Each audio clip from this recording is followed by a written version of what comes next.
Lily prepared breakfast and called out, "Charlie, Charlie, it's time to eat." Usually, Charlie would respond immediately, but today, after several calls, there was no reply. Lily wondered to herself what was wrong and went to the room to check, only to find Charlie still sound asleep, shivering under the blanket as if sieving chaff. Startled, she climbed onto the bed and pulled back the blanket, pressing a hand to Charlie's forehead. "Are you running a fever? Why didn't you say anything? Look at you, out playing cards all night." Charlie in the bed had lips that were blue and clattering. This didn't seem like just a fever, and given Charlie's usually strong health, Lily found the situation unprecedented. Maybe it was something unclean he encountered last night. Chuckling at her own thought, Lily, a staunch atheist like Charlie, found the idea of anything supernatural absurd. Swatting Charlie's face playfully, she said, "What's gotten into you so early in the morning?" Charlie's lips trembled, not in a playful manner. I encountered Sierra." Lily was genuinely startled. "Isn't Sierra dead? Don't tell me you, a grown man, are still hung up on Sierra." "It's true. I really saw her." Charlie had returned from his card game past midnight, when Lily was already asleep. According to Charlie, as he was heading home, he heard a delicate voice behind him, "Big brother Charlie. Old folk said encountering a man at night is fine, but a woman spells trouble," implying she's not really a woman but something else, a ghost. The call of "Big brother Charlie" sent a chill down Charlie's spine. Without turning, he asked, "Who?" "It's me, Sierra. Have you forgotten about me too?" The voice responded, and Charlie felt a light, cold presence attached to him, then felt something wet licking his neck. In panic, he grabbed hold, and under the moonlight, he saw a blood-red tongue. Charlie screamed, and upon turning, he saw a pale woman with long hair, a wide smile stretching to her ears, and the tongue extending from her mouth. Before fainting, Charlie heard her say, "Big brother Charlie, I died so unfairly. Can you help me? You're the only one I can ask." Charlie told Lily, "I don't even know how I got home and into bed." Lily, still smiling, said, "I don't believe it. You're trying to tell me you actually saw a ghost?" "It's true, I'm perfectly clear-headed. Have you done something to wrong Sierra? She was beautiful, every man in the village wanted her." Lily's smile faded. "Lily, you have to believe me. Aside from joking with Sierra, I never thought of anything else with her. You know how much I despise that stuff. I swear, if I had anything with Sierra, may I be struck by lightning."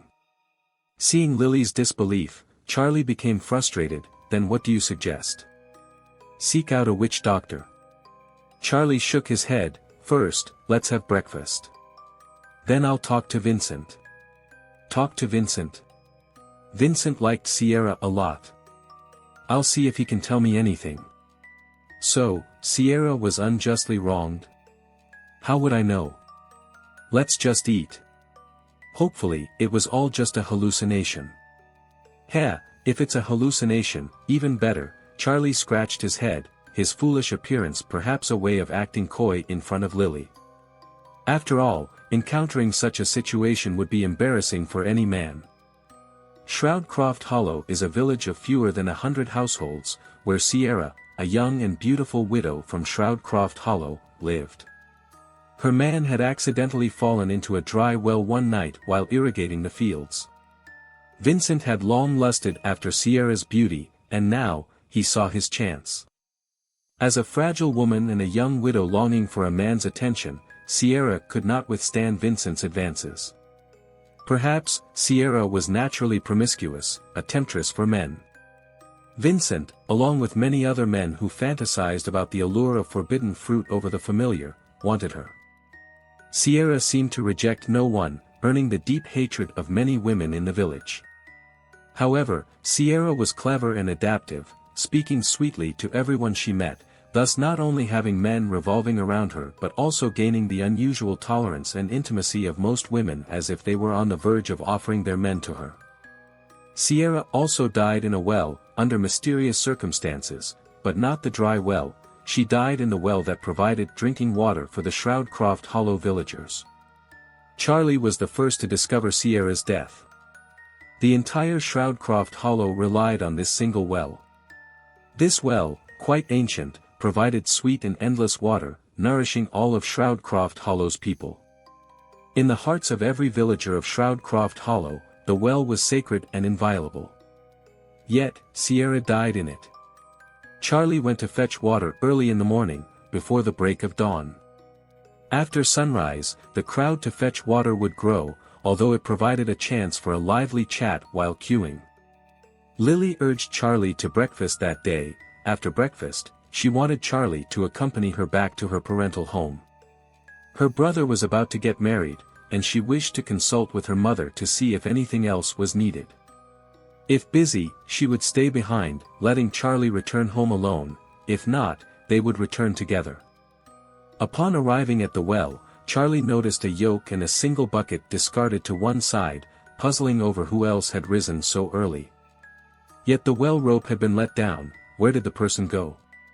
Perhaps the bucket had not been secured with the iron chain and had fallen into the well, and its owner had gone home to fetch a retrieval hook. As he pondered, Charlie leaned over the well's edge to look down. What he saw made him gasp in shock and horror. Dangling in the well was not a bucket, but a person. A person hung upside down, and it was a woman. Her hair floated on the clear water, waving beautifully as if a multitude of black lives were swimming. The woman's face was dead white, her eyes wide open, seemingly staring at the floating hair as if accusing her own hair. "I am dead, why are you still alive?"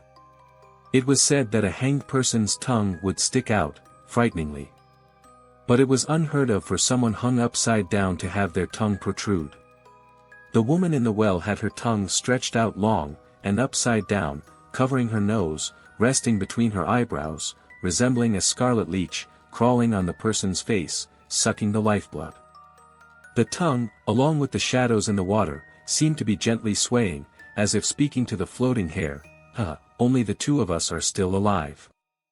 An older village man coming to fetch water saw Charlie leaning over the well's edge and chided, "What are you doing not fetching water, just laying there? Is there a beauty in the well?" Charlie did not respond, remaining motionless. Puzzled, the elder teased further, "You really saw a beauty, huh? Was your soul snatched away? Can't even understand human speech now?" Saying this, the elder nudged Charlie with his hand, causing Charlie to topple over like a straw man, rigid as if he were a sculpted wooden figure or frozen stiff.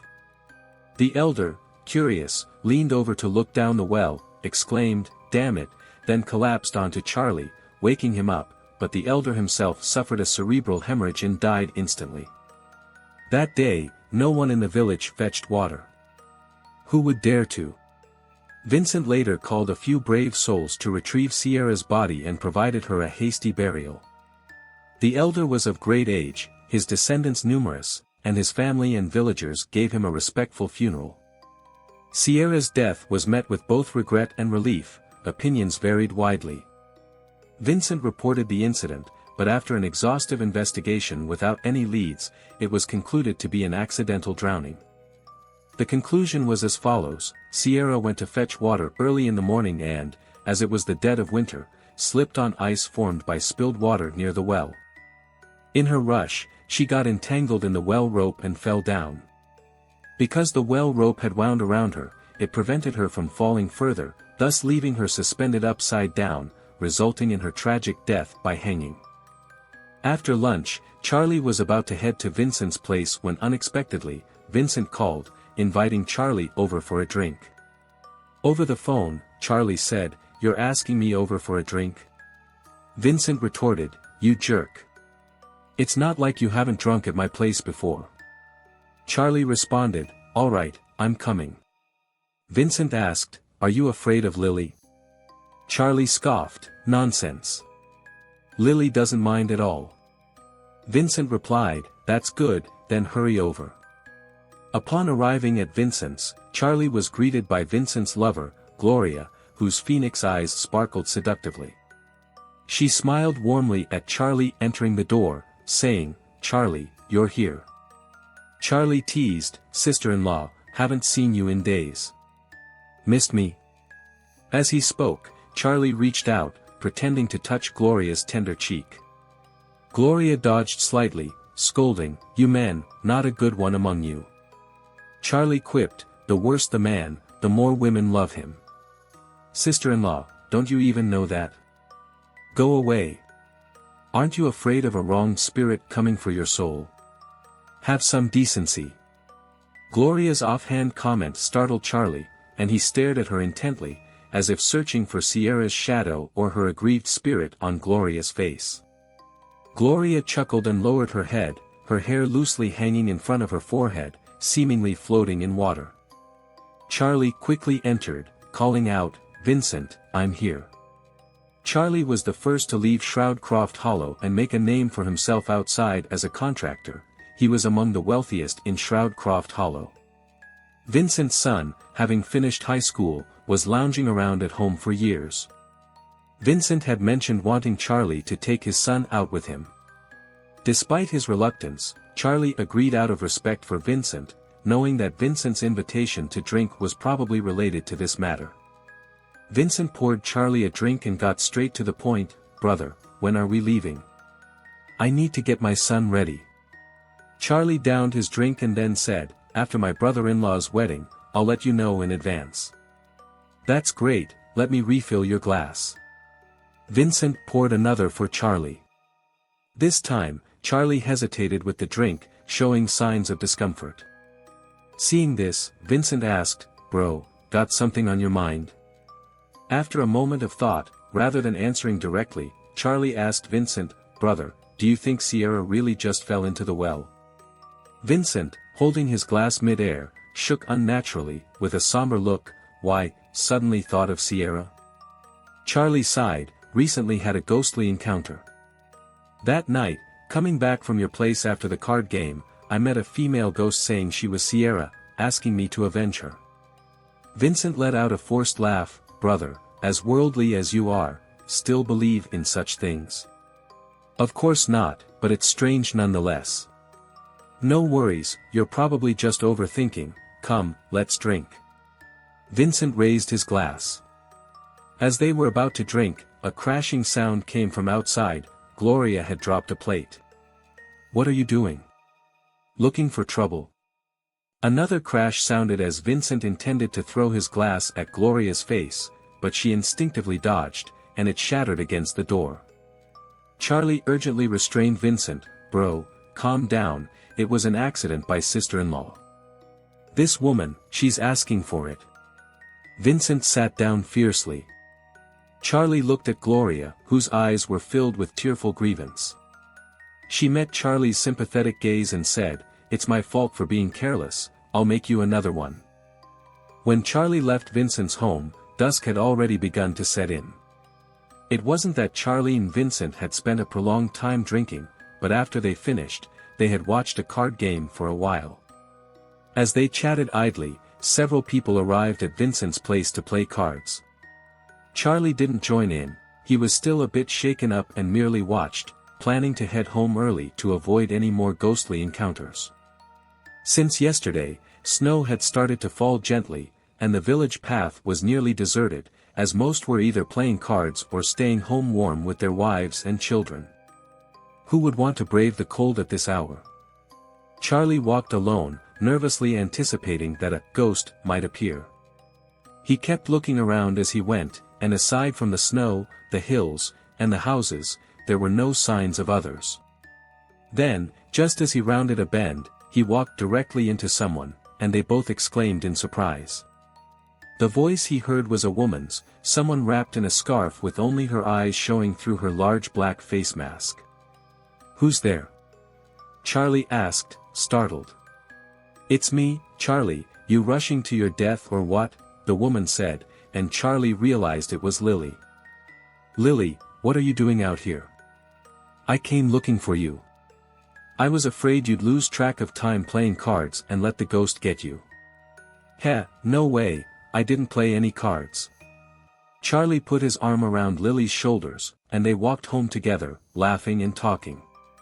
Once home, Lily inquired about Charlie's visit to Vincent's. Charlie told her about his inquiry into Sierra's matter and Vincent's reaction. Lily listened and frowned in thought. "What's wrong? Is something amiss?"